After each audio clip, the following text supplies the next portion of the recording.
律师葛建斌，他怎么会是这么个人呢？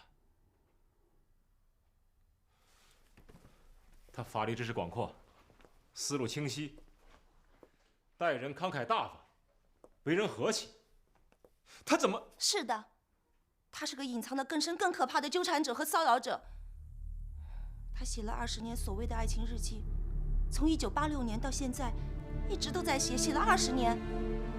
他们家2楼的房间里放着我14个雕像，一柜子里全是日记，连我什么时候大学毕业分配到东海，连我们去科隆，他都一清二楚。他甚至还追踪我们到德国科隆。他今天有一篇所谓的爱情日记，上面满页纸就写了一句话：“我爱于萍萍”，50多句啊，太可怕了。怎么会是20年呢？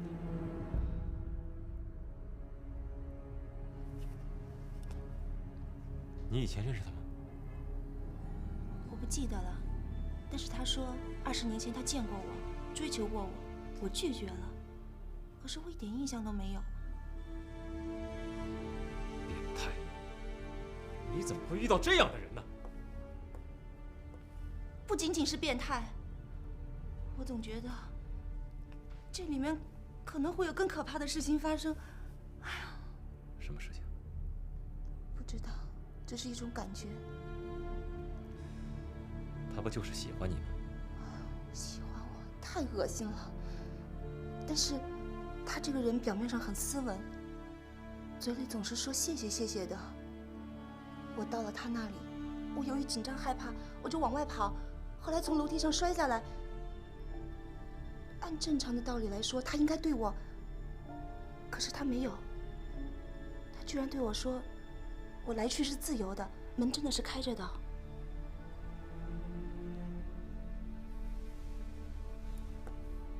这是一个文明的骚扰者。这种所谓的文明，比花婶男更可怕。萍萍，你别害怕，我们可以起诉他，用法律来制止他的骚扰。起诉他，可是他没有行为啊，没有发过短信，没有送过玫瑰花，没有蛇，没有老鼠，他只是在家里对着纸天天说爱我，没有行为啊。那他到底想干什么呀？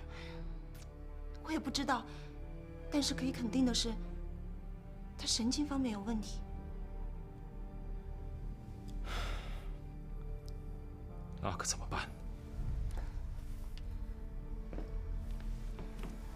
他这种人一定不肯善罢甘休的。既然他只是思想行为，就让他想去吧。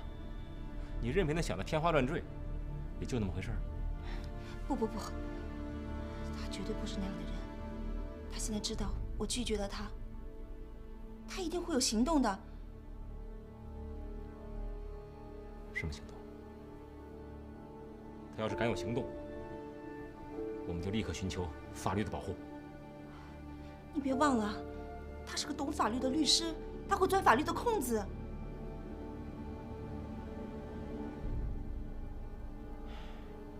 萍萍，我认为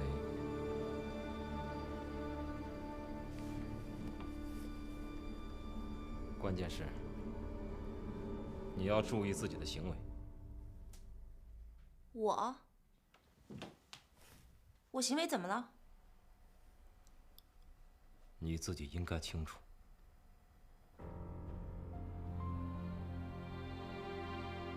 好了，今天我们不说这个。就你的行为，我不发表任何评论了。我在自己克制自己。你能不能说明白点？萍萍，为了这个家庭，为了我们的孩子，我只能对你说，你要注意自己的行为。我不想把很多事情说得太明白，知道吗？你应该清楚，我不是一个傻子。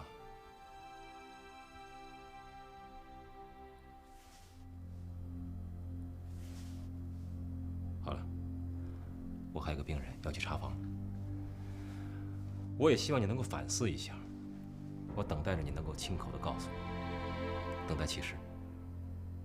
从今以后，不要再欺骗自己的丈夫。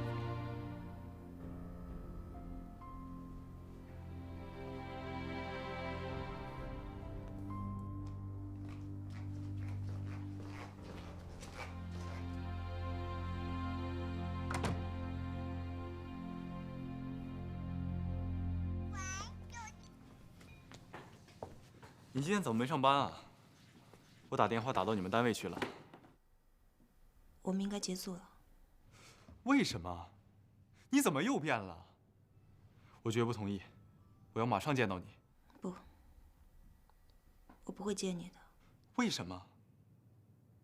你后悔了？我们不要再见面了，我什么都不会说的。你真的不爱我了吗？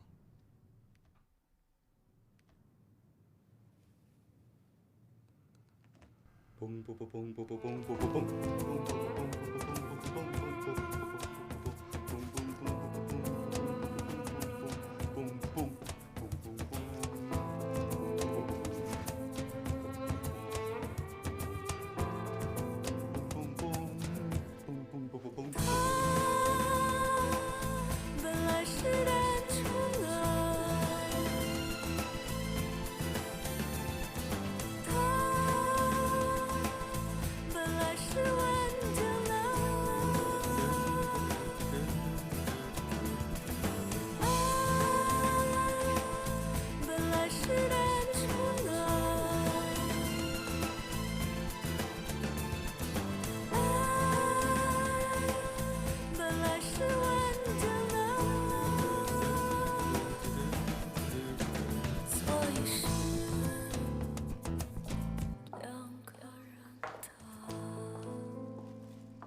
你怎么了？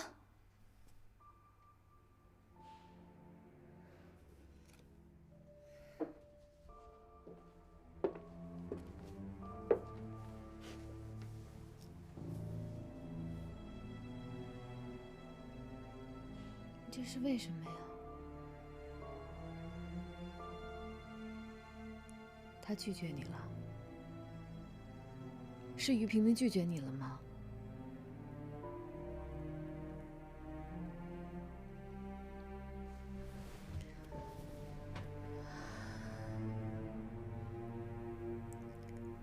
建斌，他不爱你，我爱你。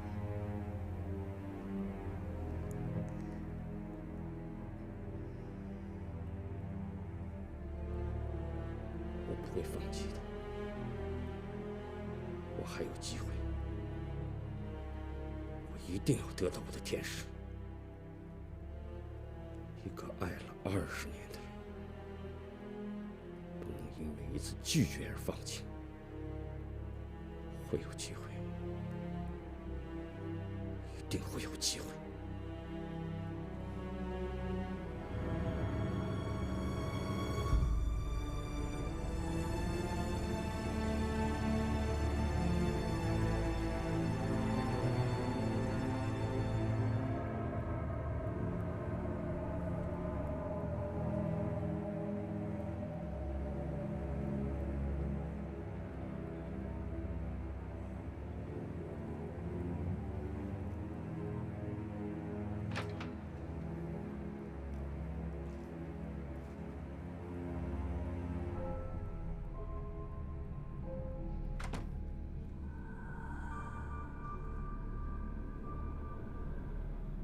我想通了。我知道你一直都在怀疑我，甚至可能掌握了我的某种事实。如果说我以前做错了什么事情，现在回头来得及吗？你能原谅我吗？我现在不想把这个事情解释得很清楚，因为我们面临了一个高智商的纠缠者和骚扰者，我们必须团结起来，一致对付这个骚扰者。这个隐藏得更深、更险恶的骚扰者，一定会有新的骚扰行为。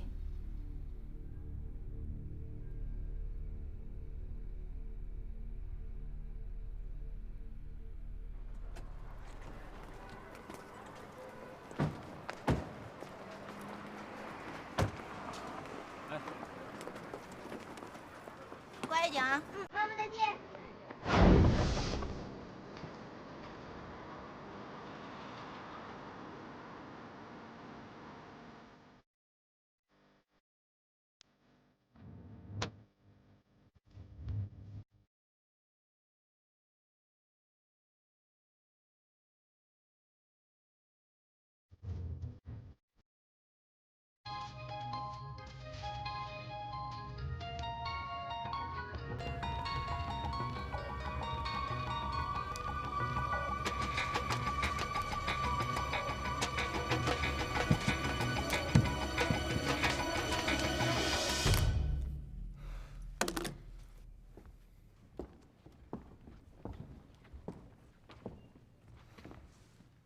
好，现在我们开始上课。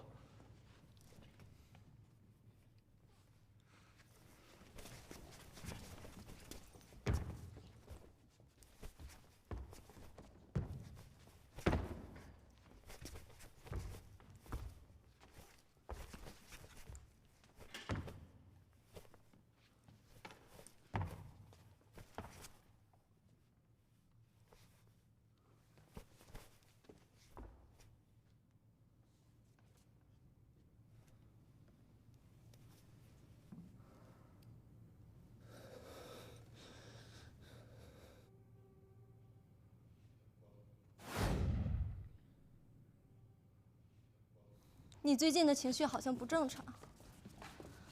她是谁？我都不知道你在说什么呢。一定有这么一个女孩子，对你伤害很深。你相信我，女人在这方面的直觉是最准确的。是不是你们趁我出去演出的时候在一起的？没有。那你今天的情绪怎么这么低落？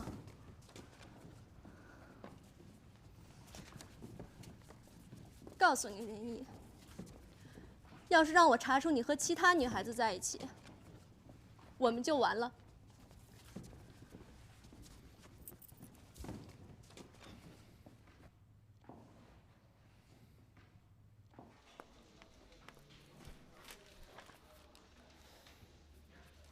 大波，我不想做这个什么骚扰者的话题了。这是已经定下来的谈话题目，现在突然改变，我们还得向部里和台里的领导汇报，而且离节目开始的时间只有10分钟了，来不及了。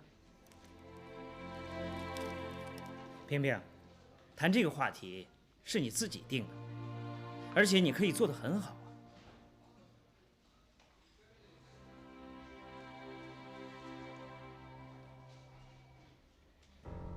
今天我们谈话节目的内容还是围绕着骚扰者这个话题。对于骚扰者这个话题，我们不仅仅是指性骚扰。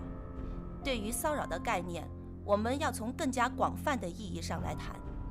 比如说发短信进行骚扰，比如说一个男人对一个女人表示爱意，不断的纠缠，女方根本就不认可这样的爱情。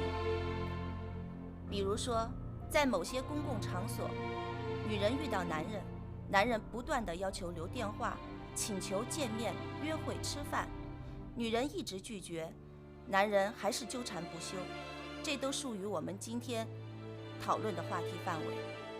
我们希望通过跟听众朋友的交流，能引起社会对这方面骚扰的警觉。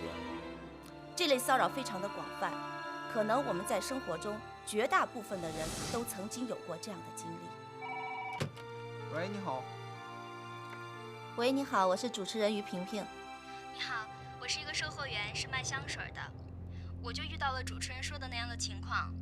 我在柜台上总是遇到男人留名片问我要电话，我给了一个男人我的电话号码，但是从此就开始了麻烦。这个男人天天打电话说要和我交朋友，他很有钱，可以给我买房买车，只要我嫁给他。你说我又不认识你，不了解你，怎么就到了谈婚论嫁的份上了？这就是您说的那种骚扰吧？是的，这就是我们要谈的这种骚扰。他又够不上犯罪，但是这种事情会不会让你很心烦呢？太烦了，现在还打电话呢。我没有办法，只好换手机。我觉得没有法律可以制止这种温情的骚扰。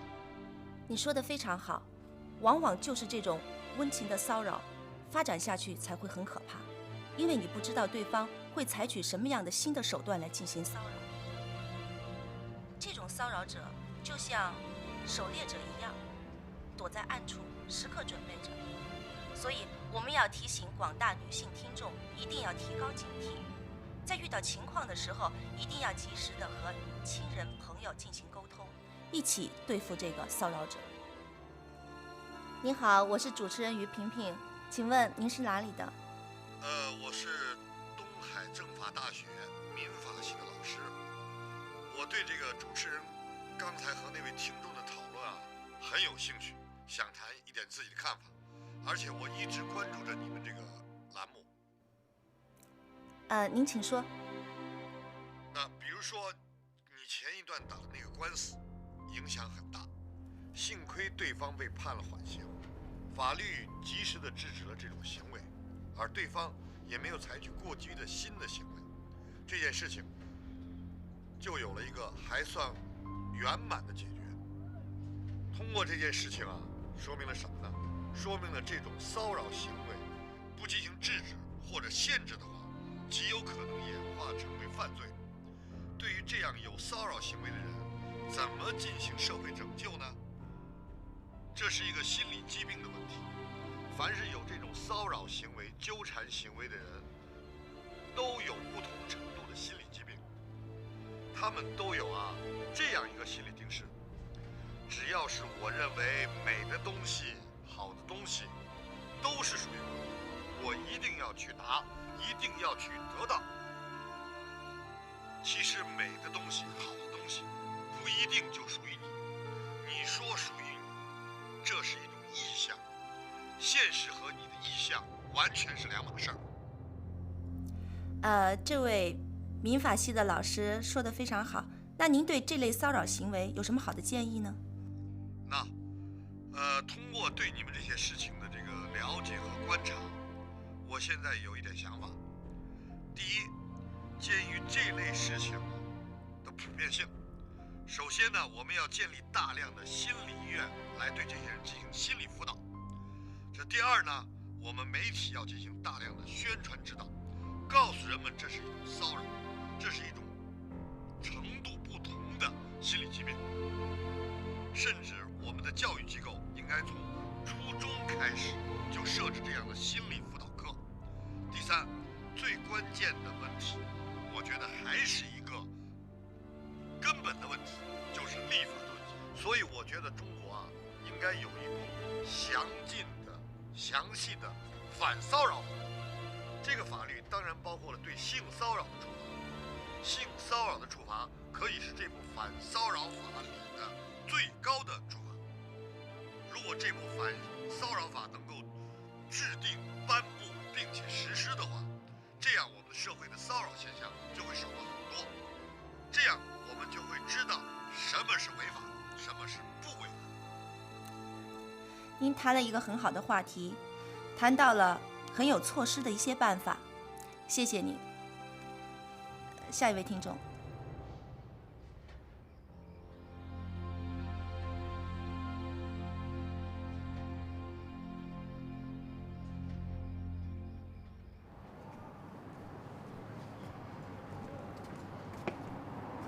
你怎么在这儿？我想你了，所以在你家楼下等你。我想让你跟我一块回我家去。你什么时候改变了你对于萍萍的态度，我就回去。否则，我觉得你不舒服，至少不宽容。站住！我来找你是想让你帮我想想，为什么今天于萍萍，她忽然害怕谈关于骚扰的话题了。我听够了，我不想谈这个话题。你改也难。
你在干什么呢？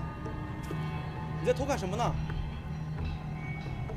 没事儿，没事儿，对不起啊。哎，你怎么了？刚才有女孩在偷看，人呢？她跑了。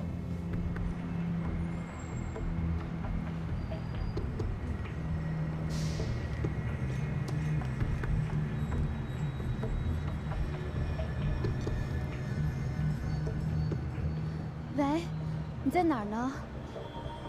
我发现。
喂，你在哪儿呢？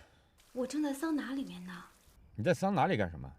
我就是跟踪那个偷拍者到了桑拿里面。对，我想他肯定是在桑拿的某个地方正准备偷拍呢。哪个桑拿？你打110不就完了吗？你这么啰嗦干什么？我就是想要拿回我的底片。我不想曝光，我到时候联络你吧。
解决吧。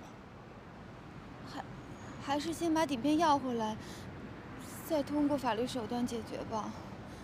反正到时候我是不会出庭作证的，我还要活人呢。你不要我嫁给你，有一天我还要嫁给别人。那行，先救住他，把底片拿回来再说吧。那咱们就在这儿等他吧，跑得了和尚跑不了庙，你就不怕他不出来的是吧？